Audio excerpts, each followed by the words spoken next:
Hello everyone, चलते हैं एक नेक्स्ट क्वेश्चन की तरफ जो कुछ इस प्रकार से है कि prove that the function f given by fx equals to x square minus x plus 1 is neither strictly increasing nor strictly decreasing on interval -1 to +1।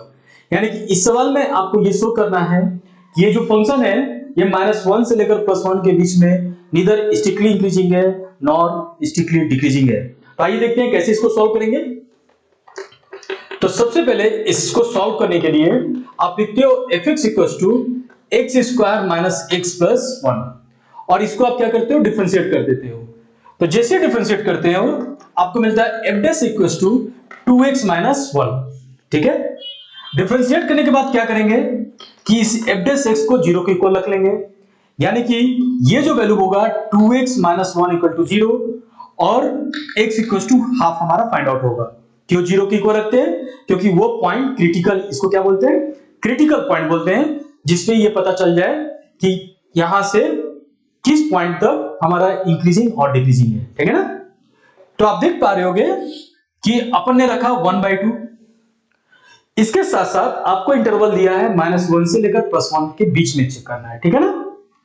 तो यहां पे मैंने -1 रख दिया और इसको मैंने 1 रख दिया और आपसे बोलता है कि -1 से लेकर 1 के बीच में ये फंक्शन नीदर इंक्रीजिंग है नॉट डिक्रीजिंग है। तो आइए हम रखते हैं एक वैल्यू, -1 से बड़ा और हाफ से छोटा एक नंबर हमने 0 माना। ठीक है, 0 को सोचा और उसको f डैश x में रखते हैं और वैल्यू देखते हैं कि पॉजिटिव आ रहा है कि नेगेटिव आ रहा है। जैसे आप 0 रखते हो f डैश x में तो आपको मिलेगा 2 into 0 0 -1 is equals to -1। ठीक है ना। तो ये वैल्यू क्या हो गया, नेगेटिव हो गया। और उसी प्रकार हाफ से बड़ा और 1 से छोटा एक नंबर आप सोचते हैं, देखिए हम मान लेते हैं कि 0.8, हाफ से बड़ा 0.5 से बड़ा एक नंबर और 1 से छोटा 0.8 और 0.8 को यहां पर रखते हैं 2 into 0.8 -1, ये हो गया 1.6 -1 इक्वल्स टू 0.6, जो कि क्या आ रहा है, एक पॉजिटिव नंबर आ रहा है। ठीक है, तो इस प्रकार से आप देख पा रहे होगे कि -1 से लेकर +1 के बीच में यहां पे 1/2 आ रहा है। -1 से लेकर हाफ तक यह एक स्ट्रिक्टली इंक्रीजिंग है एंड हाफ से लेकर 1 तक, सॉरी -1 से लेकर हाफ तक ये स्ट्रिक्टली डिक्रीजिंग है या इसको डिक्रीजिंग भी बोल सकते हो, और हाफ से लेकर +1 तक इंक्रीजिंग है। यानी कि देयरफॉर हम ये कह सकेंगे कि ये फंक्शन डिक्रीज किया और फिर से ये इंक्रीज कर गया। तो क्या हुआ फिर कि this is neither increasing not decreasing from -1 to +1। Therefore लिखेंगे fx is neither increasing nor decreasing। क्यों, कहां से कहां तक, -1 से लेकर +1 तक। यहां पे स्ट्रिक्टली वर्ड यूज किया है, स्ट्रिक्टली इंक्रीजिंग स्ट्रिक्टली डिक्रीजिंग। तो यहां पे मैंने क्या लिख दिया कि fx is neither strictly increasing nor strictly decreasing from -1 to +1। ठीक है, तो ऐसा क्यों हुआ है, क्योंकि इट इज strictly decreasing -1 से +1/2, -1 से +1/2 तक strictly decreasing है एंड strictly increasing कहां से कहां तक है, हाफ से लेकर 1 तक।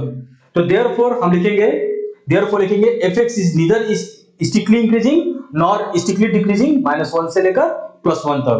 क्यों भाई, क्योंकि -1 से +1/2 तक हमारा स्ट्रिक्टली डिक्रीजिंग हुआ है और फिर यहां से हाफ से लेकर +1 तक इंक्रीज हो गया है। तो रिजल्ट हमारा दिख रहा है कि this is neither increasing nor decreasing और neither strictly decreasing nor strictly increasing. तो आई होप कि बच्चे आपको ये सवाल समझ में आया है, आप इसको नोट डाउन कर सकते हो। आइए देखते हैं एक और इंपॉर्टेंट क्वेश्चन जो कुछ इस प्रकार से लिखा है कि on which of the following interval the function fx equals to x का power 100 plus sin x minus 1 is decreasing. इसमें से कौन से इंटरवल पे ये जो फंक्शन है ये डिक्रीजिंग होगा। ठीक है ना, ये हमारा सवाल है। तो सबसे पहले इस fx को इज इक्वल्स टू x का power 100 plus sin x minus 1 को क्या कर देंगे, डिफरेंशिएट कर देंगे। तो f dash x को जब डिफरेंशिएट करते हो तो ये आता है 100 का पावर x का पावर 99 प्लस cos x और 1 का डी को 0 आता है। ठीक है ना बच्चों। अब आपको एक एक करके चेक करना होगा कि यदि number x belongs to 0 to 1 हो जाए, यदि नंबर x की वैल्यू 0 से लेकर 1 के बीच में हो जाए तो उस कंडीशन में क्या होगा। तो पहले ये 0 से लेकर 1 के बीच का मतलब क्या समझते हो। तो ये 0 मान लेते ये x की वैल्यू ये 0 है और 1 ये y की वैल्यू 1, ठीक है। और आपको मालूम है कि पाई बाई 2 जो वैल्यू होता है, पाई बाई 2 की वैल्यू पाई बाई 2 की वैल्यू 3.14/2 होता है, यानी कि 1.57 होगा, लगभग 1.57 होगा। ठीक है ना। यानी कि आप देख पा रहे होगे कि 100 इंटू x का पावर 99, 0 से लेकर 1 के बीच में यदि कोई नंबर लेके चला जाए, 0 और 1 के बीच में कोई नंबर लेके चला जाए, मान लेते हैं कि हाफ है, 0.1 है, कुछ भी यदि लेके चलते हो और पावर 99 करने पे ये क्या होगा, ग्रेटर देन 0 होगा। ठीक है। और 0 से 1 यदि हम देखें इसको बाई एंगल से तो ये फर्स्ट क्वाड्रेंट में लाई कर रहा है। कौन? cos x। cos x भी क्या हो जाएगा, फर्स्ट क्वाड्रेंट में लाई कर रहा है। ठीक है ना। यानी कि cos x की वैल्यू भी फर्स्ट क्वाड्रेंट में क्या होता है, पॉजिटिव होता है। और जैसा कि आपको मालूम है कि 100 x का पावर 99 की वैल्यू पॉजिटिव है और cos x की वैल्यू पॉजिटिव है, यानी कि दोनों का समेशन जो होगा 100 into x का power 99 plus cos x will always greater than 0। और जब ये ग्रेटर देन 0 हो गया, यानी कि f dash x greater than 0, therefore fx is strictly increasing। fx क्या आ रहा है, स्टिकली इंक्रीजिंग होगा, और जो स्टिकली इंक्रीजिंग होता है वो इंक्रीजिंग भी होता है। समझ रहे हो बच्चे। अब चलते हैं दूसरे की तरफ, यानी कि 0 से लेकर 1 के बीच में ये ऑप्शन नहीं होगा, क्योंकि यहां पर 0 से लेकर 1 के बीच में आपने देखा यह एक स्टिकली इंक्रीजिंग आ रहा है। नंबर बी, दूसरा देखते हैं, पाई बाई 2 से लेकर पाई के बीच में। ठीक है। जब x की वैल्यू पाई बाई 2 से लेकर पाई हो जाए, उस कंडीशन में क्या होगा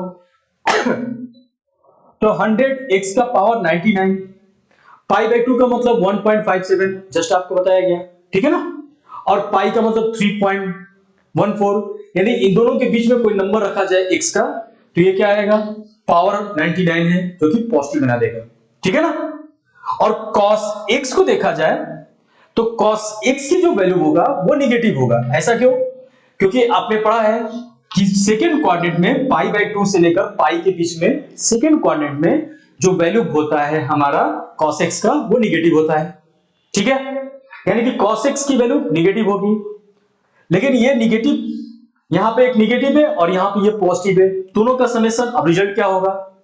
तो बच्चों यहां पे x की जो वैल्यू है पाई बाई 2 और इसका पावर 99 है, यदि आप इसका पावर 99 करते हो और 100 से मल्टीप्लाई करते हो तो एक बहुत बड़ा नंबर हो जाएगा। ठीक है ना। और यहां पे cos x की जो मिनिमम वैल्यू होती है ये होता है -1। ठीक है ना। cos x की मिनिमम वैल्यू कहां तक जा सकता है, -1 तक जा सकता है। यानी कि जब भी इन दो, यानी कि हम इसको ऐसे कहें कि 100 into x का पावर 99 अब प्लस cos x कर देंगे तो उस कंडीशन में ये वैल्यू फिर से क्या आएगा, पॉजिटिव। और जब f dash x पॉजिटिव आया, f dash x greater than 0 आया, therefore again it is strictly increasing, या इसको इंक्रीजिंग भी कह सकते हो। ठीक है ना। अब तीसरी बात आते हैं, तीसरे पे, यानी कि सेकंड ऑप्शन में नहीं होगा। उसी प्रकार यदि x की वैल्यू 0 से लेकर पाई बाई 2 के बीच में रखा जाए, 0 से बड़ा पाई बाई 2 के बीच में, यानी कि अब देखो 100 x का पावर 99, ये क्या होगा, ये पॉजिटिव होगा। ठीक है। ऐसा क्यों? क्योंकि 0 से बड़ा और 1.57 से छोटा, 1.5 ही आप मान लो, तो 0 और 1.5 के बीच में यदि आप देखोगे वैल्यू और x की वैल्यू यहां पे रखते हो कुछ भी, तो ये पावर 99 है, एक पॉजिटिव बनाएगा। ठीक है ना। और cos x जो होता है 0 और पाई बाई 2 के बीच में ऑलवेज पॉजिटिव होता है, क्योंकि ये फर्स्ट क्वाड्रेंट है। 0 से पाई बाई 2 के बीच में cos x की वैल्यू क्या होती है, पॉजिटिव होती है। यानी कि ये पॉजिटिव और ये पॉजिटिव, और देयरफॉर 100 x का पावर 99 प्लस cos x, जब इन दोनों को जोड़ दोगे तो फिर से क्या आएगा, पॉजिटिव आएगा। यानी कि इस प्रकार से ये भी क्या आया, ये भी एक स्ट्रिक्टली इंक्रीजिंग है, किस इंटरवल में 0 to π/2 पे, ठीक है। यानी कि तीसरा ऑप्शन भी छूट गया। इस प्रकार से इसका जो सही ऑप्शन होगा ये होगा नन ऑफ दिस। तो आई होप कि बच्चे आपको ये सवाल समझ में आया, आप इसे नोट कर सकते हो।